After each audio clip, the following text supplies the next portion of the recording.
Okay, that's the final count, Mosi, and the first set was a disaster, but the last two were better. Definitely, and nothing to be ashamed about. USJ are playing their hearts out. As we check out this set highlight brought to you by Cherryford PGM, the first and only multivitamins for teens. And who else is our best player? Chosen by Mosi, and the rest of the gang here is Jing Baute, and she's with Miyaka. Yes, guys, I'm here with the best player of the game, Marilyn Bassett. Doon pa nagsa-start ng game, alam natin na itong San Jose nangangapa pa dito sa V-League. So, ang dami nagsabi na baka hinay-hinay lang kayo on them. Pero you guys came out strong. You showed no mercy. Saan ba nang galing to? Sa amin naman, kahit na malakas o mahina yung kalaban namin, andun pa rin yung game namin, di ba? Kaya para mag-enjoy yung mga tao, kasi pag sumasabay ka sa mahina, di ba? Parang nakakalumay din manot. Kaya ginawa din namin best namin na mag-enjoy silang lahat.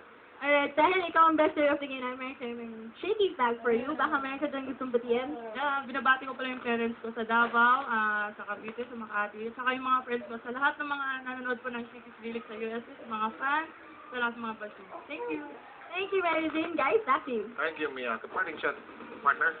Well, again, nothing to be ashamed of ng USJR, and let's hope that they play another good game in the next game.